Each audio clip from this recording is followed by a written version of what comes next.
Yo, man, how y'all doing? It is Jay chilling in the building once again, baby. Already know what we're about to get into, man. Y'all make sure to like, comment, subscribe. Come to the 9th floor so y'all can learn game the right way. And today, we are going to be reacting to, y'all know what we're going to be reacting. The situation with the shawty that went with a white man to, I think, Tanzania. And apparently she died. So, rest in peace to her, but shit crazy.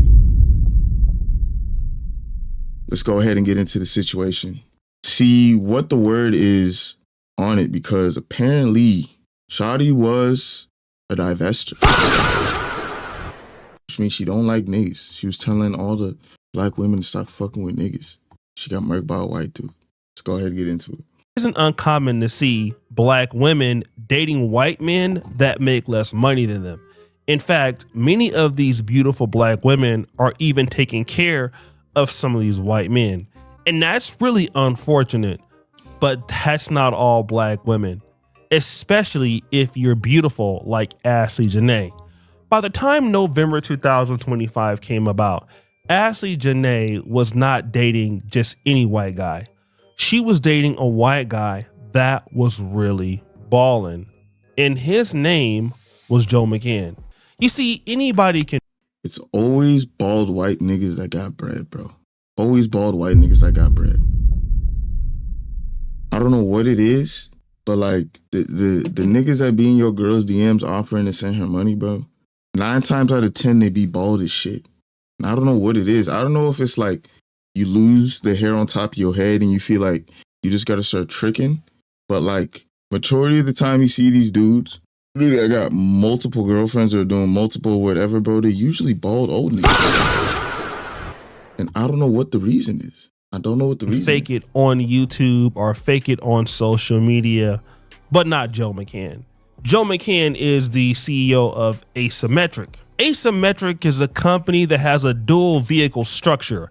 Number one, it operates as a venture capital fund, meaning that it invests in web fintech startups. But the second component of this company is that it's a liquid alpha fund, meaning that it trades and invests in cryptocurrencies. This made Asymmetric a really successful company, especially to investors. When you're a charismatic founder like Joe McCann, people are not just investing in Asymmetric, they're investing in you. Just like Elon Musk, whenever he comes up with a new company, people are not looking to invest in his new company. We're looking to invest in Elon Musk because we know that Elon Musk will make it happen. And in 2024, Asymmetric was doing this. This guy is a finance expert who runs the best performing hedge fund in the world over the last year and generated millions in crypto. So I asked him, what's wrong with the get rich quick stories we keep seeing? And here's what he said. People want the easy button, so they search the internet and go, how do I become a crypto trader? That's awesome, but that's not actually going to make you a really good trader. And so the media also loves to highlight these types of things. So if somebody's like, meet the kid who put $800 into WIF and made $2 million, that's a lottery ticket. Joe McCann was running one of the best crypto funds on planet Earth in 2025. He was investing in coins such as Solana. So based on what I'm seeing right now, this dude's running the best liquid, whatever the fuck he said, fund in the last year. He's really good at what he does, yada, yada, boom, boom, boom. So my man probably got multiple shotties. I'm not gonna lie to you, bro. He's bald, he's balling. Like, if a nigga is bald and balling and he's just tricking on you, it's very likely that nigga's tricking on other people as well. It's impossible. It's like, there's something called a sex addict, right? I think there's a dude, if he has enough money, there's something called being a trick addict as well, where it's like, you already got one girl that you tricking on, giving money to for, I hope you're trying to get some butt, at least. But then you're not going to stop at just that one beautiful girl, because you're thinking, yo, so I just gave this one beautiful girl $2,500 and she's trying to fuck with me. I make like $10 million a year. I can have 10 of these joints running around. It's going to be expensive, but like, I got it like that. So I think this dude definitely had more shotties. Solana and Bitcoin, and he was on top of his game. And when you're on top of your game in the investing world, you get into more doors, you get into more rooms, and more people want to be a part of what you got, especially the clout. When you're managing people's money, let's say, for example, if you have like $100 million invested, well, if you're managing the fund, you can take 3 to 5% of the fee for yourself. And that is a lot of money. Now, Joe McCann was a guy who majored in philosophy at Portland State, and he pretty much taught himself all of this stuff. So to go from a philosophy major to making $5 million a year at least is so. Yeah, it's like $5 million a year, bro. Like, I don't know if this dude's running game or if he's tricking, but I'm assuming it's tricking. Something incredible. So Ashlee Janae had the right guy, or did she? Now, again, it's still 2025 and Joe McCann is with this much younger, beautiful black woman going all across the world. They're in the United States, they're in Mexico, they're everywhere. But there's just a problem. Joe's company, Asymmetric, is not doing well. You see, 2024 was different, but 2025, parts of the cryptocurrency market were crashing, especially the coin Solana. And he went from making a bunch of profits to losing almost $100 million. Damn. Oh, man. $100 million, bro. That's more than what some countries are bringing in. Holy shit. That would be insane. From making like 5, and there's a low estimate, he's making 5, to then losing $100 million in a year. That's going to make a motherfucker go sicko mode, especially if you're tricking. Because it's like, now you got 10 shotties asking for like Chanel bags and shit. You looking at your account is in the dirtiest of negatives. You're like, bitch, I'm getting your ass shit. But you still got to maintain that lifestyle because it's like, people never want to go down quality and lifestyle. You either want to maintain or go up, right? So if you're making 5 and then you're seeing that your shit is now negative $100 million, it's not like this dude probably wasn't poor when that whole shit happened, but it's like, bro, you're fucked. He would appear on this podcast called Kyle Chassis Crypto and talk about the mistakes he made with his portfolio for his clients. 2025, every single narrative failed for Bitcoin. And I got caught up in that. I think a lot of fund managers got caught up in that, and a lot of just retail investors got caught up in that. And the narratives that had worked prior to Bitcoin just flat out didn't work. But wait, there's more. And that was 2025 for Bitcoin. So I look at it like this asset and the asset class is now mature enough where I don't want to say it's boring, but the narratives that pushed the price of Bitcoin previously just don't work anymore. He can't really tell the entire story. But what he's talking about is, listen, I made the same mistake that many other fund managers did, and we messed up. We lost a lot of money. The stuff that worked last year in 2024 simply did not work this year. Basically, what he did was he misread the maturity of the market, which led him to being caught off sides and suffering the major losses his fund experienced. And his fund lost a lot of money. A whopping $100 million. Damn. Joe McCann was broke. Damn. Now imagine this video was just less than 3 weeks ago. Joe has saw that his fund had 80% wipeout year to date, which is terrible. This is typically a terminal event for any fund manager's reputation. He had a plan. He was about to pivot into a massive new project called Accelerate. This is another altcoin or cryptocurrency coin treasury company that he was trying to raise $1.51 million to move away from this failing hedge fund. By late 2025, that deal was canceled from institutional investors because they backed out because of the performance and red flags surrounding Asymmetric's losses. Remember, Iggy Azalea came on Ashlee Janae's post and she was commenting RIP. Now, the same Iggy Azalea, the singer, even came and said this: he was discovered to have questionable business practices, and everyone that I know stopped doing business with him in 2024. People had questions about how he ran his company Asymmetric. Woo! Let's fast forward. Now it's April 2026, but Joe McCann is pretty much broke. His fund is losing a lot of money. And this chick, Ashlee Janae, is bragging about this white guy who was on top of the world in 2024. But in 2025, he doesn't have a whole lot of money. But the guy is spending a lot of money. But why is he spending so much money on Ashlee Janae taking these trips when he really doesn't have it? Because as a man, you are expected to always go above your means when you're around a pretty girl, bro. That's just the expectation of life. Listen, guys, even if you're broke, just keep spending money. That's my motto of this video. It doesn't matter if you have $5, spend it on her, bro. Spend $20,000 if you got $5, bro. That's how you keep her. That's how you make sure that she loves you for you. Doesn't matter if you're broke. Just keep spending what you don't have. But maybe in this video I'm wrong. Maybe so he doesn't have bread. So she's tricking off on him. I don't know why she's tricking off on him, but that looks like that's where this story's going. Well, Joe McCann had to keep being the man. He had to look like he still had money. Because remember, people were not investing in Asymmetric or Accelerate. They're investing into him. So if he stops looking like a... Nigga, did he just propose by this sedated lioness, bro? What the fuck is wrong with this nigga? Yeah, he probably killed her.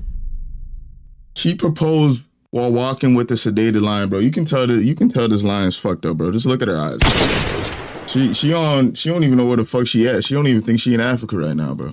This lion is fucked up. Oh nah, bro. Yeah, he probably killed her.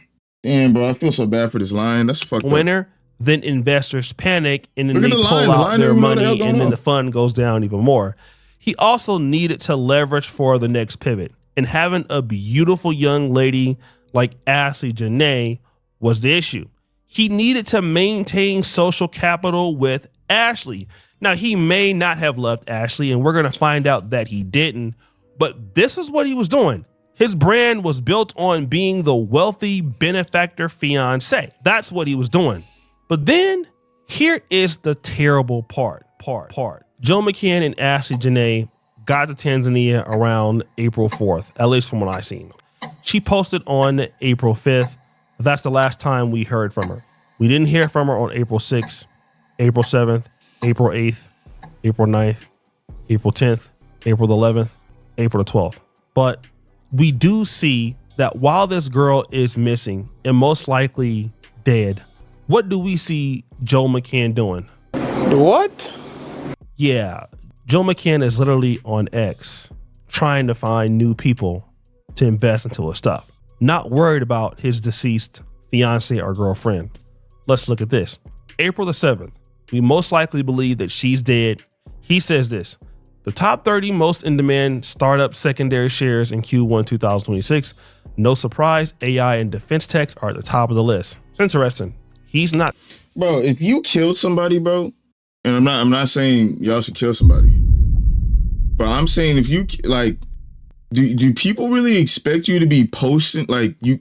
This is gonna sound fucking insane, but just walk with me. Just walk with me. If you do a crime, the worst thing that you can do is immediately do too much in the way of like talking about the crime. Like if you kill somebody, if you start posting or asking too much, like where is she, all this, like bro, like you're obviously guilty of like doing it. But posting about the stocks of your company after your girl is dead is also not a good look. Because if people were asking him like, yo, where is she? And he's just posting about his stock, that's not a good look, bro. You look absolutely fucking insane. If she died around this period of time and then he posts the 30 most in-demand startups, that's absolutely insane. Talking about his girlfriend at all, is he? Another success story from a normie. I mean, this is another post on April the 8th. Again, nobody knows from his girlfriend. He hasn't reported her murder yet. He is posting about the murder. April 6th, narrative violation. Remember, she doesn't post on April 6th. Nobody's heard from her, but he's posting online. Look at this. Okay, hear me out. Let's divide a country where one half is socialist and the other half is capitalist. Although we don't know where the full half of his black girlfriend is. Then we hear this. The word expert in media has come to mean pundit with Davos liberal talking points. Bullseye, April 6th. Nobody heard from her that day. He reposted, I have never been so bullish on the United States of America. I mean, he's real active. Silicon Valley is long the right tail. Wall Street is long the left tail. Now imagine this. His fiance is missing or deceased or dead. And Joe McCann doesn't care anything about her. Guys, he's on X talking about cryptocurrencies, AI, and everything else. Completely not caring about this young lady at all. But then people started coming onto his posts on X after he shut down his Instagram accounts. What are they saying?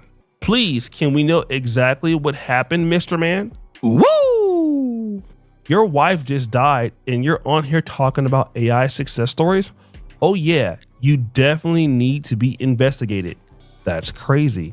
Other person goes, you murdered your girlfriend and you're trying to twist it to self-deletion? You're not gonna escape this. And after Yeah, because in this case, not talking about your girl at all, whether she committed suicide, whether she died in an accident, no matter, not talking about that shit at all makes you look so goddamn guilty, bro. Like, because there's some people that just like to push through grief and stuff like that. But in this case, bro, you can't do that because one, she's a woman, and two, she's a black woman. So you can't just push through the funk talking about AI companies and stuff like that. And you can't be like, oh, I didn't know she died either. There's no way to like get over this hump. You know what I'm saying? Like, you have to speak on the fact that she's dead in some capacity. Because if you don't, you look guilty. And then as a man in America, I'm sorry, guys, but you are always guilty before you're innocent. There's no way around it. There's no way around it. It don't matter who the victim is. It doesn't matter if it's another dude. Well, if it's another dude, no one gives a fuck. But if it's a woman, it doesn't matter what she looks like. It doesn't matter who she was. If she puts out an accusation or you were connected to her in some way and she's not here anymore, you will be accused and you have to defend yourself extremely fast. Because if you don't, you just get guilty and every day. And once a narrative builds about you with people, there's no escaping the narrative. People like to act like narratives and all this other stuff doesn't matter. But when it comes to crimes, if you don't immediately either hush that shit right away, be like, here's the proof I didn't do this. Like, look at the Ty Lil situation. When the girl accused Ty Lil of sexually assaulting her, he immediately, within a couple days, was like, here's the proof, boom, boom, boom, boom. That's how you have to be nowadays. Versus if it's a dude coming out with an accusation about a girl, she doesn't really have to defend herself socially whatsoever. I don't know if people remember this, but like, y'all remember that case of that dude that claimed like Megan tried to force him to like do some shit with her and like everybody just laughed at him? That's what's normally going to happen if you come as a dude with accusations to the internet. Now, to the court is different. The court is technically fair.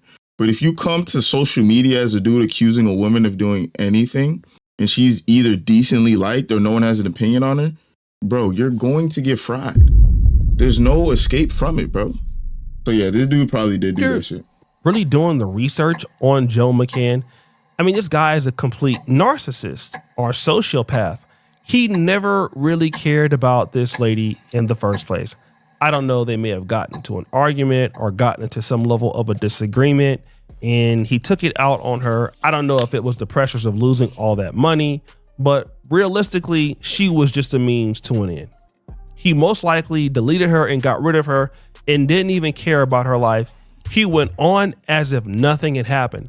And I want to talk to certain women in the community that really want to date with men who can take you into nice places. They have this money. You got to be careful with a lot of these guys, especially, the dudes who say they make money in crypto, they make money in investments. And these guys can offer, these super lavish lives. People who are typically involved in stuff like this, typically are involved in things that are very, very dangerous. In order for you to make this kind of money, you can't really care about people. You just can't. You have to really be willing to care about yourself. And typically people who make this kind of money and want to offer you this lifestyle so fast, especially if you haven't done anything to earn it, it really means that it's dangerous. Like if a guy... No, like, okay, look, man.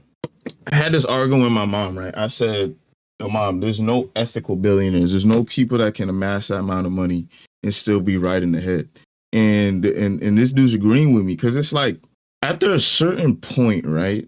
Once you touch that kind of money, you have fucked people over. Everybody's fucked somebody over. And I'm not saying that that's a good or bad thing. I mean, like, get it how you come. I've been fucked over. I fucked people over. All my homies have. Like, it's not like a non-human thing. It's a human thing, bro. Humans are selfish. It is what it is. But to amass this amount of money, right? You need to be like, I'm talking, this could be a man of 10 years. If he's sitting on a play that's like worth 5 million, you don't tell him about it. You just take it. That type of Grammy. You know what I'm saying? And the type of women that end up dating these type of dudes, right? They're usually not the cutthroat type off rip. They become cutthroat because they're around this dude, but they usually don't start off the cutthroat way because as a cutthroat dude, you don't want a cutthroat chick. You get what I'm saying? And in this case, I don't know what this girl was doing to get her bread. I don't know if she was selling items. I don't know if she was selling herself. I don't know, and I don't care. But you can obviously tell, like, you can look at a type of girl and tell she's not coming in. She's coming in like her looks are like her first and foremost thing. And then like she just gonna cruise the rest of the relationship, however long it lasts, bro. You can tell there's no real love between these two. Based on how the relationship started and how they was posting and shit, there's no real love between these two. And you can guarantee that with the fact that bro didn't even post Shawty after she got kablooey. And he probably did that shit. You ask me what the hell happened, bro? This shit probably played out like some shit out of Scandal. If y'all watch Scandal, put it down in the comments below. They probably got in an argument. Nigga was either cheating or he didn't have no bread and she was calling him a broke ass nigga or some shit like that. He strangled her, set it up as a suicide, put that shit in the room, called the police, whatever, like, oh my God, my girl killed herself for whatever the reason. And then he just decided to keep cruising by. That's probably what the hell happened. And they're in Africa, they're in Tanzania. I don't know how deeply they're going to investigate this shit because I don't know if America has jurisdiction out there. I don't even know if they can really do shit to this dude because the murder happened out of the country.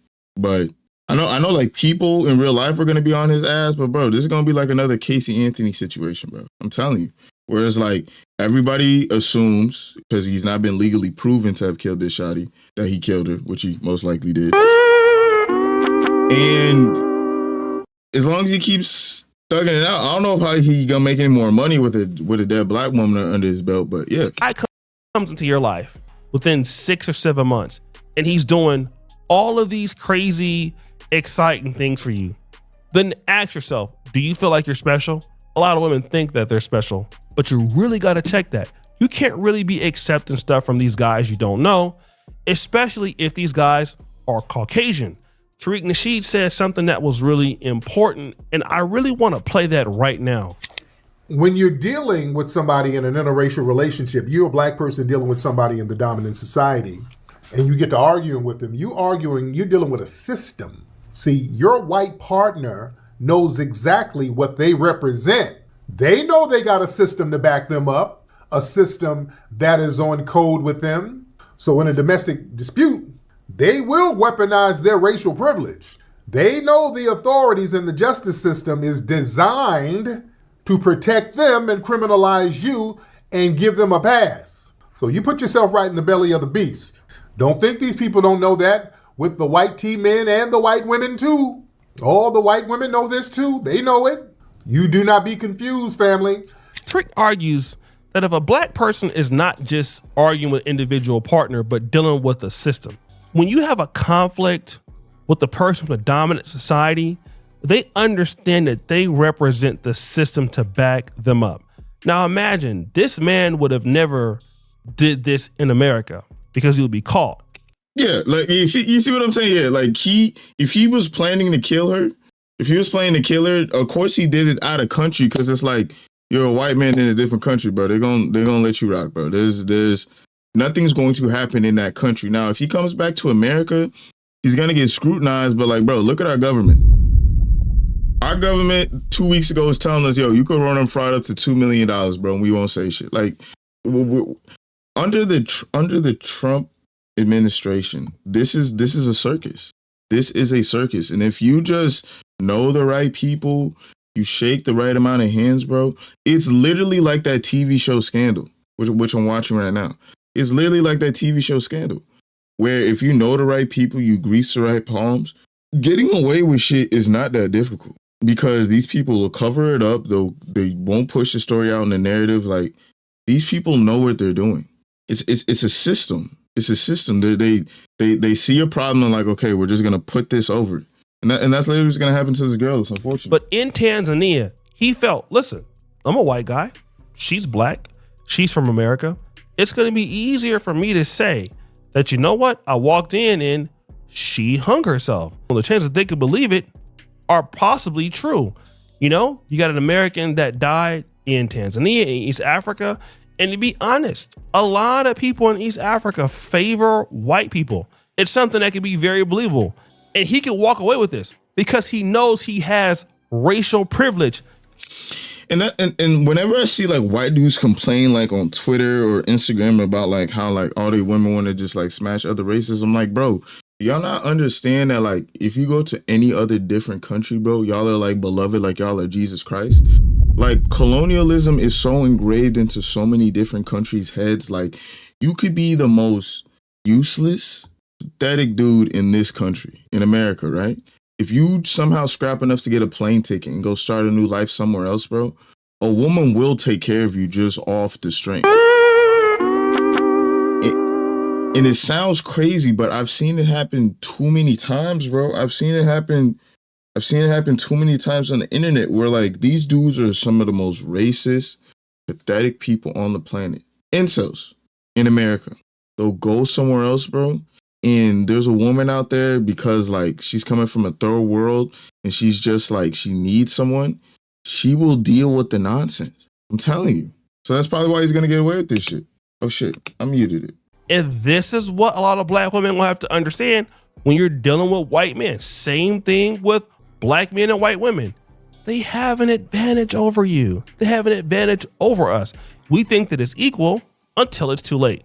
And look, to end up on his last part, look, man, whoever you messing with, whoever you dating, bro, if you decide to date interracially, you have to go into the relationship with love, bro, but you got to know the cards that are being played, bro. You got to sprinkle in some of that logic.